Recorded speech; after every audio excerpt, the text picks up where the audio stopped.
बीते वीकेंड से social media पर 3 शब्द काफी ट्रेंड कर रहे हैं, धनुष, नयनतारा और शॉर्डनफ्रॉइड। पहले 2 शब्दों के अर्थ बताने की जरूरत नहीं, बाकी तीसरा एक जर्मन भाषा का शब्द है। इसका अर्थ है कि दूसरों के दुख या दुर्भाग्य से अपना सुख निकलवाना। नयनतारा ने एक लंबा चौड़ा ओपन लेटर लिखा, उसमें धनुष के लिए इस शब्द का इस्तेमाल किया। नयनतारा या उनकी टीम ने सोशल मीडिया पर पब्लिश बटन दबाया और उसके बाद 2 चीजें हुई। एक तो लोग इस जर्मन शब्द का अर्थ खोजने लगे और दूसरा नयनतारा धनुष के झगड़े के अलग अलग एंगल उपजने लगे। कुछ पॉइंटर्स में इस पूरे मामले को समझने की कोशिश करते हैं। साल था 2011 का, जिसमें आई थी एक फिल्म श्री राम राज्यम। इस फिल्म के बाद नयनतारा ने घोषणा कर दी थी कि वो फिल्मों से रिटायरमेंट लेने वाली हैं, लेकिन उनका ये वनवास लंबे समय तक नहीं चला। एटली अपनी फिल्म राजा रानी के लिए नयनतारा को फिर से बड़े पर्दे पर ले आए। ये हिट फिल्म थी, एक्टर्स पर अवार्ड और तारीफें बरसाई गई। इस फिल्म से नयनतारा के करियर की दूसरी पारी शुरू हो गई। उसके बाद उन्होंने लगातार हिट फिल्में डिलीवर की। हालांकि साल 2015 में आई नानम राउडी धान उनके करियर के लिए गेम चेंजर साबित हुई। लीड रोल में विजय सेतुपति और नयनतारा थे। विजय ने एक आवारा किस्म के आदमी का रोल निभाया था, जिसे नयनतारा के किरदार से प्यार हो जाता है। इस फिल्म को धनुष ने प्रोड्यूस किया था और विघ्नेश शिवन इसे डायरेक्ट कर रहे थे। 9 जून 2022 के दिन नयनतारा और विघ्नेश शिवन ने शादी कर ली। रजनीकांत और शाहरुख खान जैसे मेहमान भी इस शादी में शरीक हुए। खबर आई कि धनुष को शादी में इनवाइट नहीं किया गया, जबकि एक जमाने में धनुष और नयनतारा काफी अच्छे दोस्त थे। साल 2013 में धनुष ने एदी नीचल नाम की एक फिल्म प्रोड्यूस की थी। नयनतारा ने फिल्म के गाने लोकल बॉयज में परफॉर्म भी किया था। उसके लिए उन्होंने कोई फीस चार्ज नहीं की थी। धनुष ने कई मौकों पर इस बात के लिए नयनतारा की तारीफ भी की। फिर उनकी दोस्ती में खटास कैसे पड़ी, इसका जवाब भी नानम राउडी धान के पास ही है। 18 नवंबर को नेटफ्लिक्स पर नयनतारा की documentary Nayanthara beyond the fairy tale release हुई। यहाँ नयनतारा की जिंदगी और फिल्मी करियर को स्पेस दिया गया है। डॉक्यूमेंट्री के एक हिस्से में नयनतारा बताती हैं कि नानम राउडी धान पर काम करने के दौरान उन्हें विघ्नेश शिवन से प्यार हो गया था। वो एक शॉट की तैयारी कर रहे थे और उस पॉइंट से नयनतारा ने उन्हें अलग नज़र से देखना शुरू कर दिया। इस फिल्म ने भले ही नयनतारा और विघ्नेश को अच्छी यादें दी, लेकिन प्रोड्यूसर धनुष के लिए ये किसी शूल की तरह थी। मीडिया रिपोर्ट्स की माने तो फिल्म के सेट पर नयनतारा और विघ्नेश एक दूसरे के साथ ज़्यादा समय बिताने लगे थे। उस वजह से फिल्म का तय शेड्यूल डगमगाने लगा। पढ़ने को मिलता है कि फिल्म का बजट 12 करोड़ रुपए बढ़ गया था और धनुष इस बात से बहुत खफा थे। बताया जाता है कि धनुष नयनतारा से नाराज हो गए थे। नयनतारा तक खबर पहुंची कि धनुष को उनका काम बिल्कुल भी पसंद नहीं आया।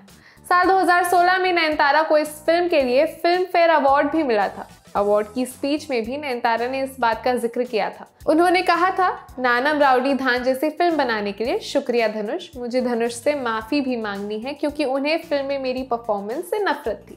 मेरी परफॉर्मेंस से आपको निराश करने के लिए मैं आपसे माफ़ी मांगती हूँ धनुष। मैं अगली बार बेहतर करने की कोशिश करूँगी। नयनतारा ने अपने ओपन लेटर में भी इस स्पीच पर बात की थी। इस समय से दोनों के रिश्ते में दरार पुख्ता हो चुकी थी। धनुष और नयनतारा के लिए यह अनुभव ऐसा था कि दोनों ने उस फिल्म के बाद फिर कभी साथ में काम नहीं किया।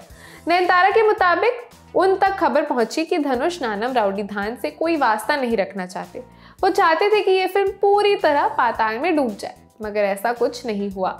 ये उस साल की सबसे ज्यादा कमाऊ तमिल फिल्मों में शुमार हुई। नयनतारा और विजय सेतुपति के करियर में मील का पत्थर भी साबित हुई।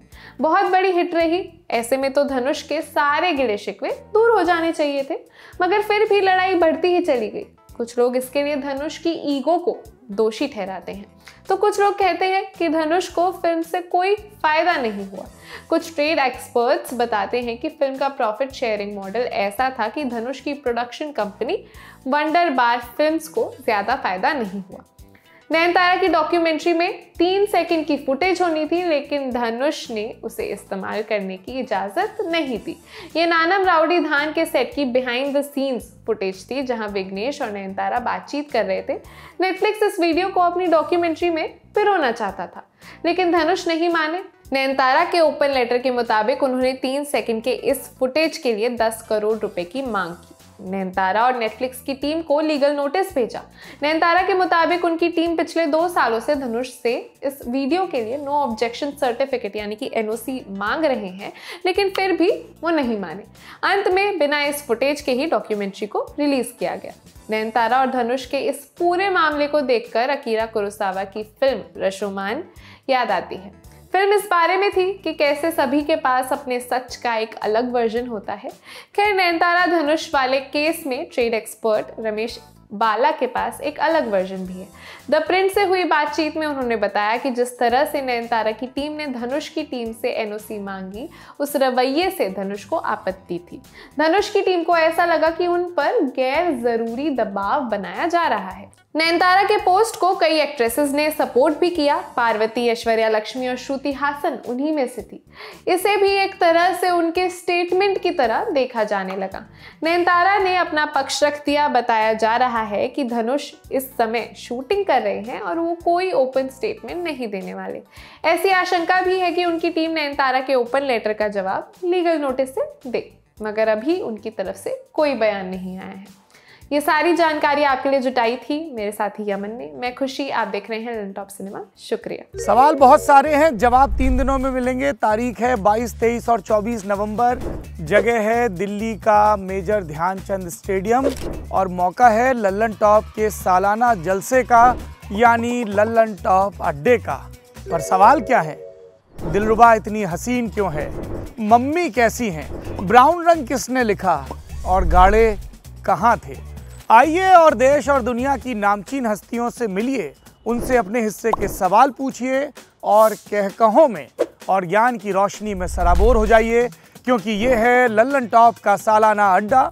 और इस अड्डे का हिस्सा बनने के लिए आपको करना होगा रजिस्ट्रेशन thelallanTop.com पर जाकर या डिस्क्रिप्शन में दिए लिंक पर। 499 रुपये मात्र में 3 दिनों का पास आपके लिए उपलब्ध हो जाएगा और फिर होगी भरपूर मौज, क्योंकि नाम है हमारा लल्लन टॉप।